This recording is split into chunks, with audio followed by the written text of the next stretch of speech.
Welcome to the Miracle You, guiding you on the journey towards finding passion and purpose and how to discover, create, and live a life by your design. Whether your success has been plentiful or your missed opportunities have been overwhelming, we can help you become a more empowered, masterful person and show you how to share your gift with the world. It's time to inspire change from within with the host of the Miracle You, Vince Kramer. Hello, imagination. I'm Vince Kramer, your host, and welcome to the Miracle You, where you learn about the magic of living your life by finding the example in real life. We all come to this world to experience the highs and lows of vibration, the highs and lows of the energy stream that we represent. And in that experience, we struggle. We trip, we fall, we get frustrated. All of those things that we experience are part of our story, not a story that we should be telling ourselves or others about how bad we have it or how terrible life is, but part of the story in us growing into who we're meant to be that person that brings our unique purpose to this world, to share ourselves in a way that others can learn and grow. So that all becomes part of the story of our journey. The hero that you are, the hero's journey of learning, growing, expanding, becoming more of who you're meant to be so you can make a difference in the world. So you can solve one of the world's biggest problems. So you can help others on their journey.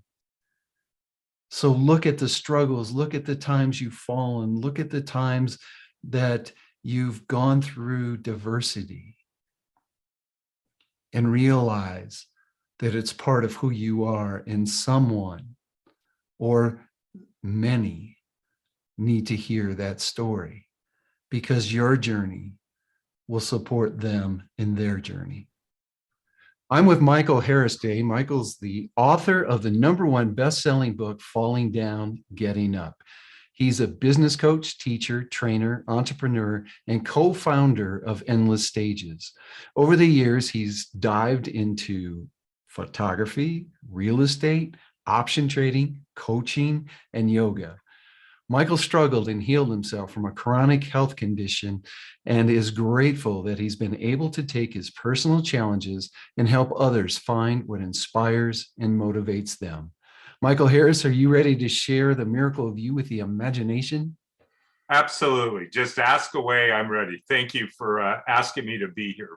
I'm so excited to one, share your story, but because of the connections that we have with some of the people that we know, I know what you've got to share with the imagination is extremely important for each and every one of them to experience life in a way that not just benefits them, but benefits others. So I can't wait for our discussion. Could you share a little bit more about who you are and what you're doing right now so people get a better handle on what you're bringing to the world? Absolutely.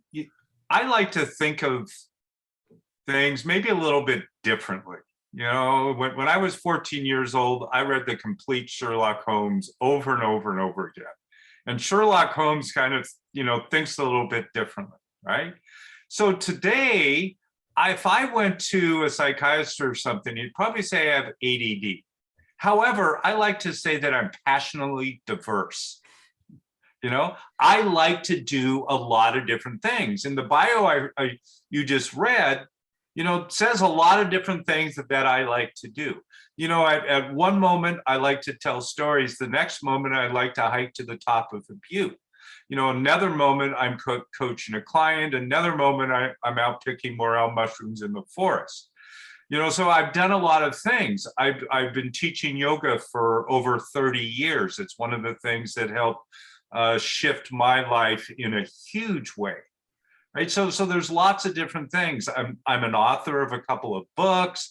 I help other people actually with podcasting and with speaking. We work closely with Alex Sanfilippo at Podmatch on helping to train people to be on podcasts. So I do a whole bunch of different things. At the core of it all is my belief in this incredible universe that we live in, and that we're all guided to do something that we are called to do. We get that inner nudge. And I get a lot of inner nudges. Every once in a while, they turn into a 2x4 or a Mack truck, but I try to keep it on the gentler side today, rather than the Mack truck side, which, used to be more common, I'll say. Yes, I imagine miracles. We're big on people understanding that there's a reason for you to be here. There's a calling for you, and everything, all those messages and promptings along the way are helping you get to deliver the main reason you're here. But that doesn't mean that it has to look one way. And thank you for sharing that. You have found many ways to share the reason that you're here. I know that there's some times in your life that weren't so easy on you. Could you share those wake-up calls and how they propelled you to, one, see yourself differently, but two, then share yourself with the world? I've had several wake-up calls, Vince, as I'm sure you may have had those too, and many of the listeners too.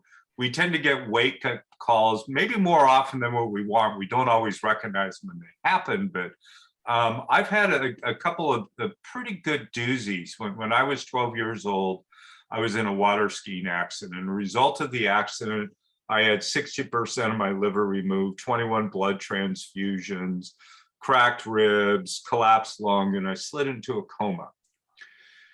And in that coma, I had a near-death experience. And in that near-death experience, I was surrounded by, I just call it spirit. There's a number of spirit there.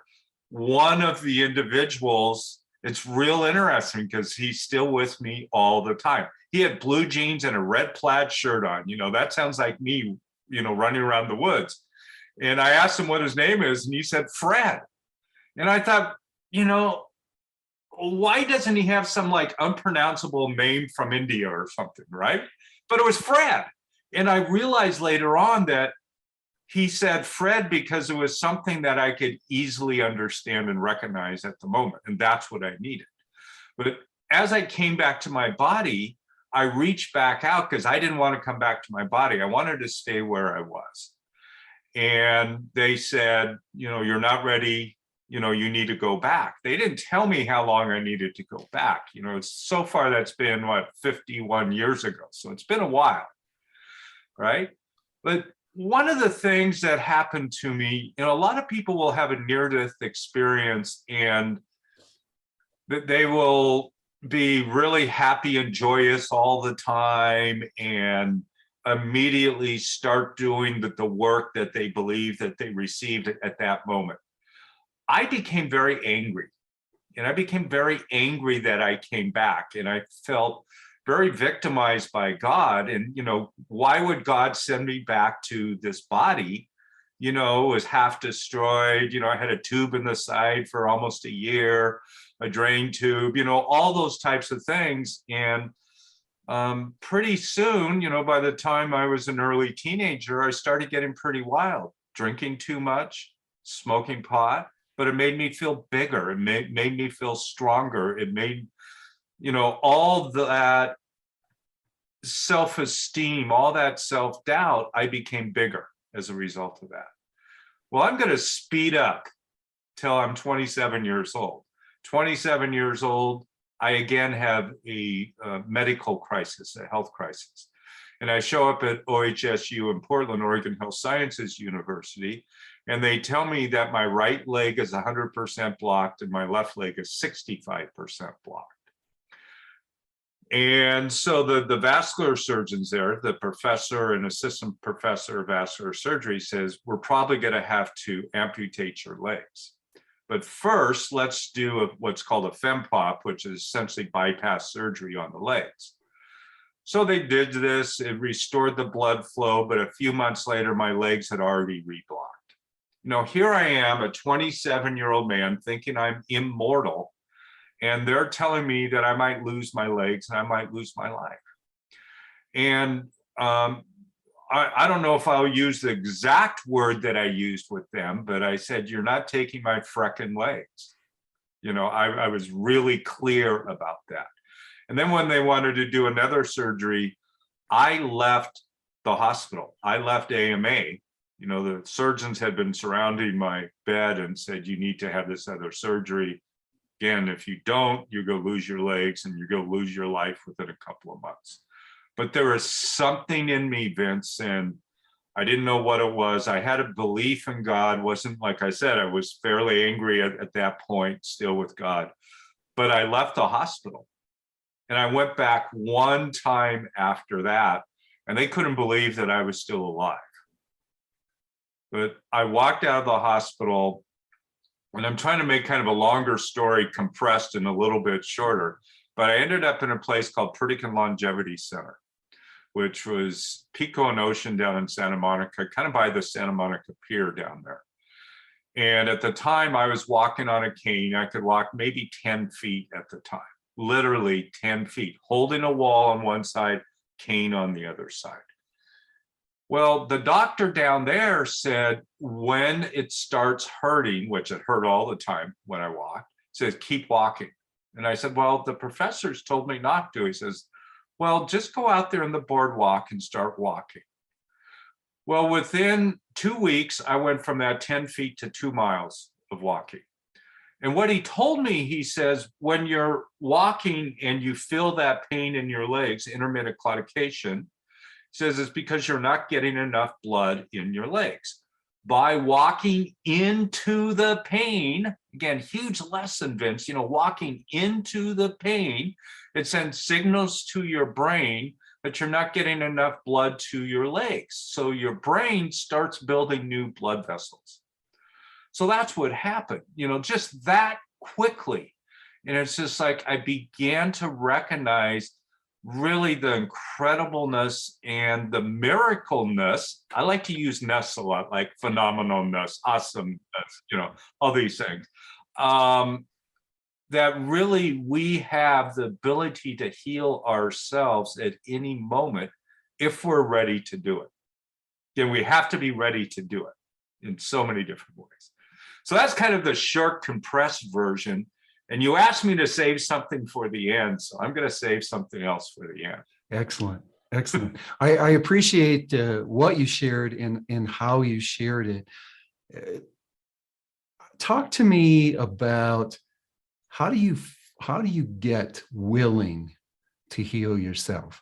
I've worked with so many people, and I know a lot of people who know they can heal themselves, know that that's a possibility, but there seems to be some reluctance or resistance. How do you get ready to heal yourself? That's a huge question. And that willingness, how do you become willing? In my case, again, I went from that nudge to the 2x4 to getting hit by the Mack truck. I could barely walk. I wanted to live at that point. It's like, we're either moving towards pain or moving towards pleasure, right? And I was in so much pain. I had hit rock bottom at 12 years old, from my first water skiing accident. I was hitting rock bottom. I was hitting rock bottom at 27 years old with my legs. I had nowhere to go but up. I mean, I was below the asphalt, I was below rock bottom, right? Mm-hmm. And, I think it's that pain that drove me. And today, I have a different view of that a little bit. There's a prayer that I really enjoy. And without saying the whole prayer, it says, "Take away my difficulties, that victory over them may bear witness to thy power, thy love, thy way of life."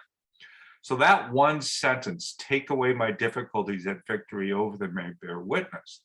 Well, you can't bear witness unless you've had those difficulties.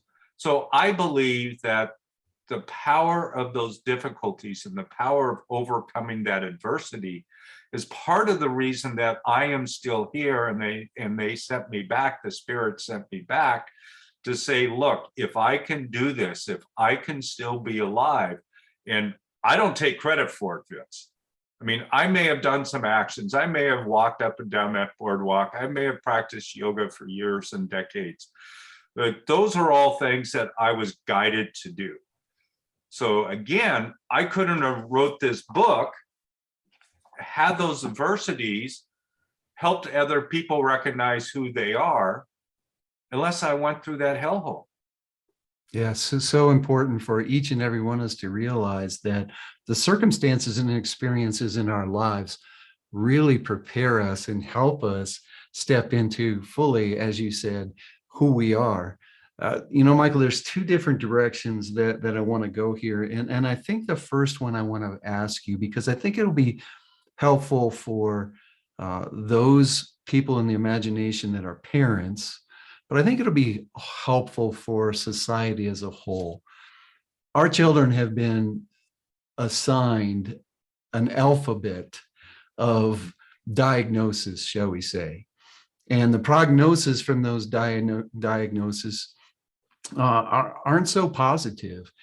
You mentioned that you probably would have been diagnosed with ADD. What can you share with the parents? What can you share with the children about your experiences and where you've come from in becoming actually who you are, a coach, a teacher, an entrepreneur, a co-founder of Endless Stages, all these wonderful things.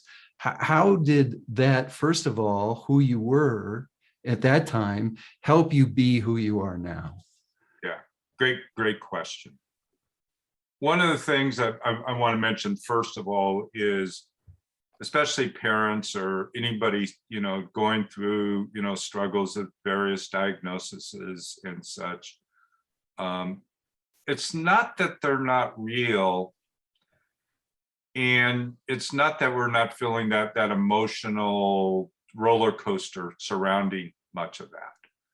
One of the things that I found, and this comes a little bit to my yoga practice, and then I'll mention something out of that too, is the single biggest lesson I learned in yoga is don't worry about it, forget about it, just do the yoga.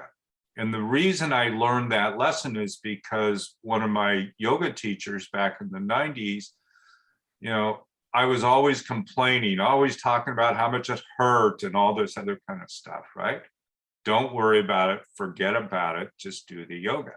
Well, it took me a couple of weeks to begin to recognize what he was telling me, because I was holding on so tight to my problems. I was holding on so tight to my vascular disease that I wouldn't let it go, right?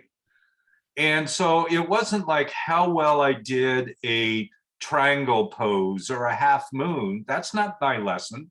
My lesson is don't worry about it, forget about it. Now, today, I know doctors and their whole profession is surrounded around removing diagnoses that other doctors have put on people, right? That's their practice. It's just like, because, once we get a diagnosis, oftentimes we attach ourselves to that. It could be as simple as a knee injury from running. It could be all sorts of different ailments. Back pain is huge. If you listen to Dr. John Sarno, if you know who that is, or any of the listeners, or Dr. David Clark, John Sarno was one of the early guys about overcoming back pain. And he realized that about 90% of back surgery was unnecessary. Because he says, if we go in and we do this surgery and 6 months later, they still have pain in that same spot, we failed. So what is really driving that pain? Well, they started diving deeper and recognized that there's a connection with the unconscious that's manifesting things in our body to divert us from our feelings and our emotions. And today, any hospital will tell you that 90% of the people in their hospital are there because of stress. 90%, not 9. not 19, 90%. And so that in that healing power that we have, we tend to turn it over, and we tend to grab a hold of, oh, my knee hurts so much. And then when your knee hurts so much, then we don't have to recognize our emotions and our pain and our feelings within. It's taking our attention away from that. But as we process that, the pain goes away. And I could give you examples. We could talk about this all day long. You know, Dr. David Clark, I'll mention him briefly. He has an organization called the PPDA, the Psychophysiological Disorder Association. He was professor of ethics at OHSU, or associate professor. He grew up a gastroenterologist and recognized early on, Stanford trained gastro guy, recognized early on that most of the conditions that he was treating had some type of mind-body interaction going on. So he stopped his surgery too, and he would take people that would have gastro issues for 20 years and help them recognize, sometimes in 20 minutes, what was going on, them letting it go and never having those issues again. So, I mean, it's becoming more acceptable and more understandable, that particular science, because there is science around that. There is science around this whole idea about diagnosis. If a white coat person diagnoses you with something, you know, it scares you, right? You know, the medical industrial complex is very powerful.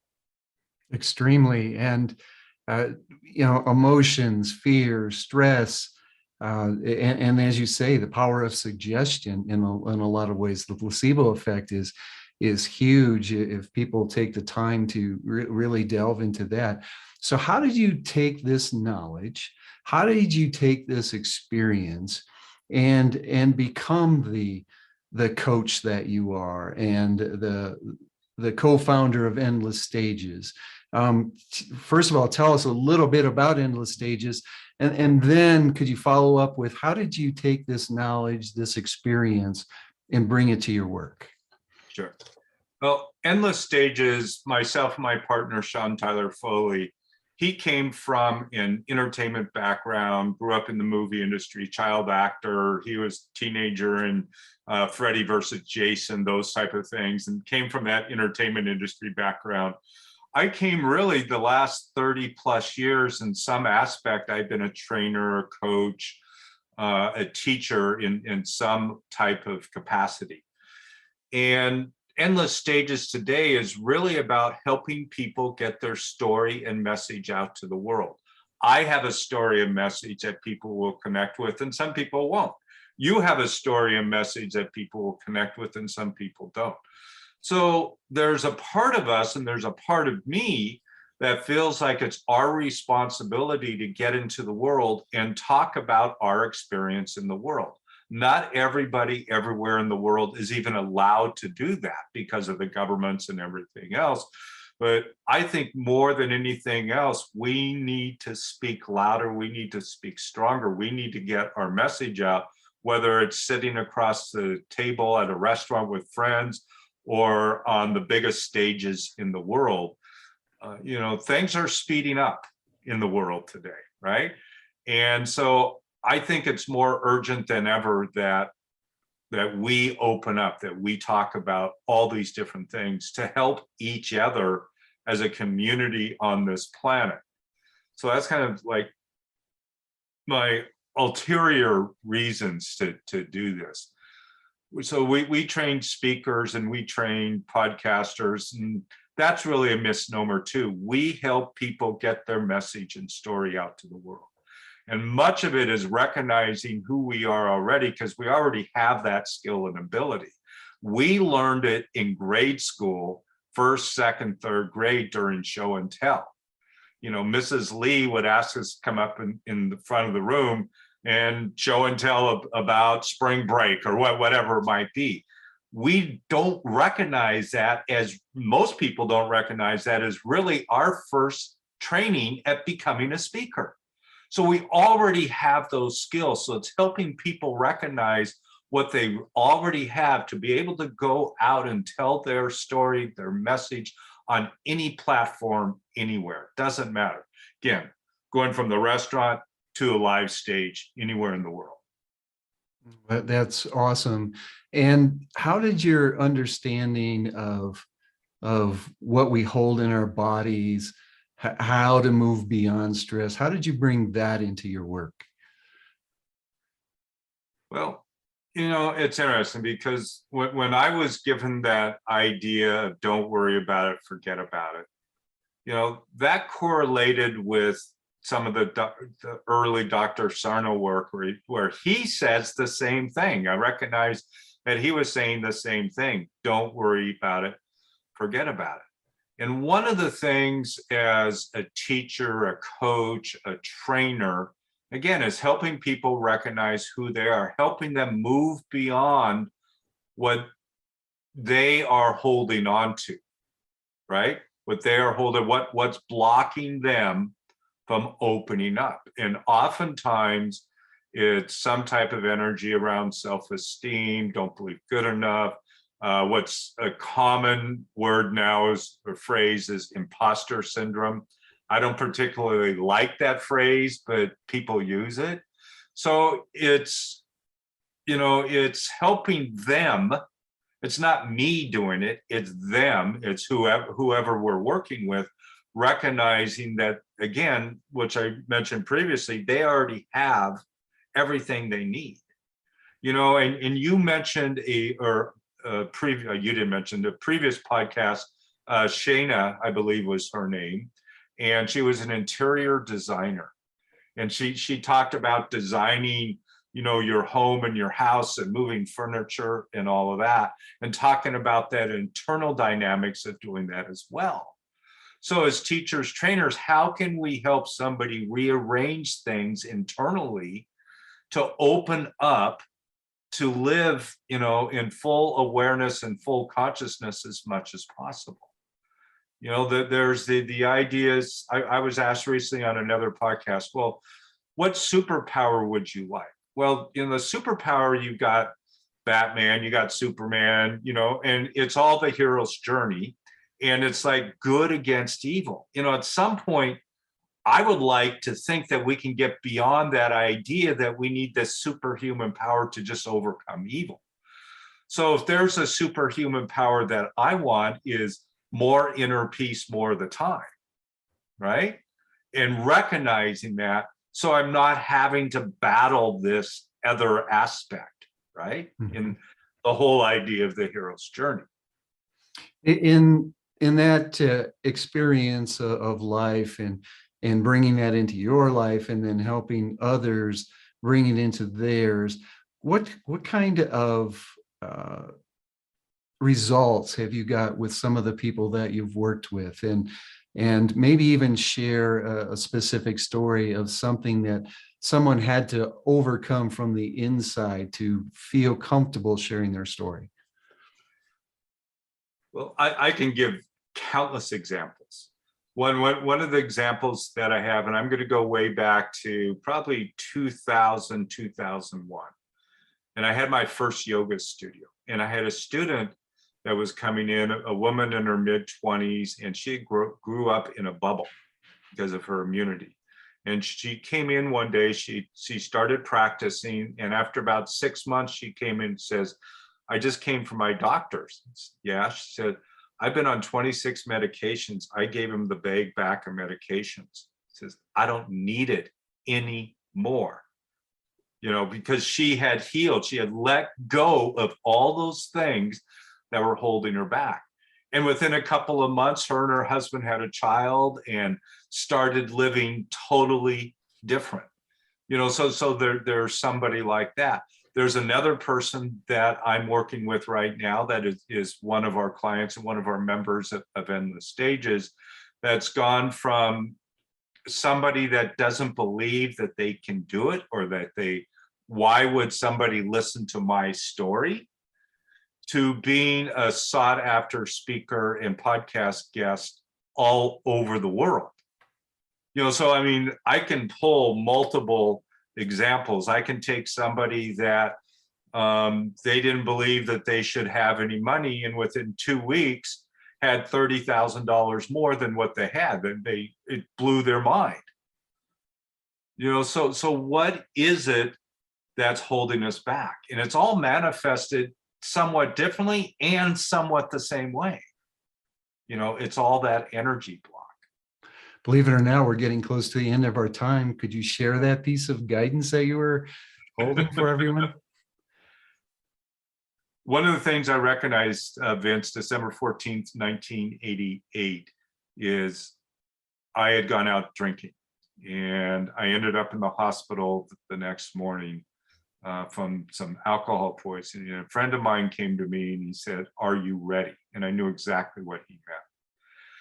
And at that moment, and I said, "Yes, I'm ready." At that moment, I felt what I call a swooshing feeling. I can still experience the sensations, a swooshing feeling that I knew everything was going to be different. So what I recognized there is when I was ready, when I made that decision, yes, I am ready, not knowing what was going to happen, everything changed. My whole life changed at that moment in December 1988. Never had another drink again, never had a cigarette, all those things were removed.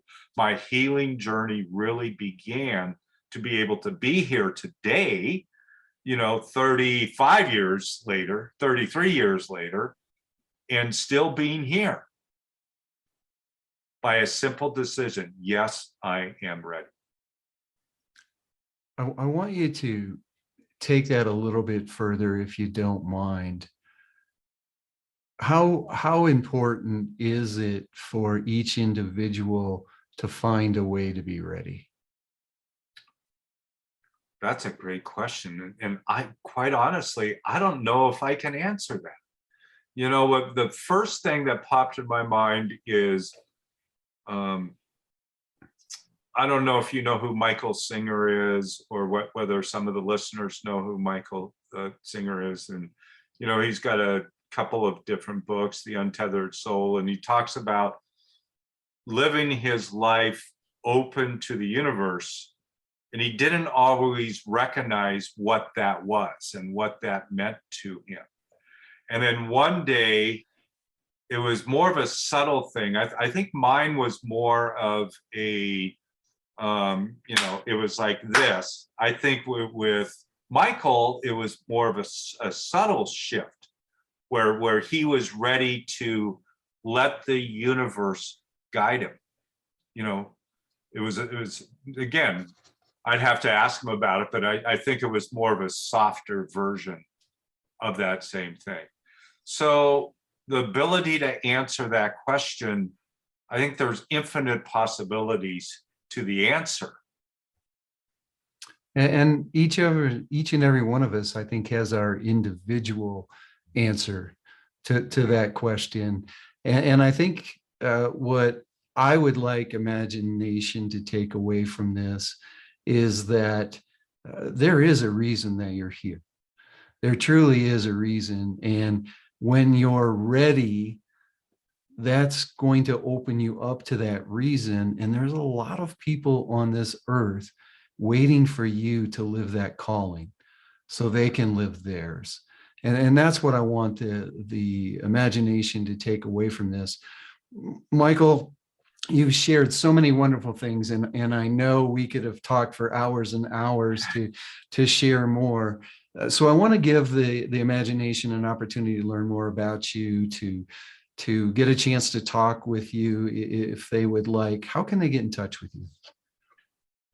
My website is Michael B as in boy, michaelbharris.com.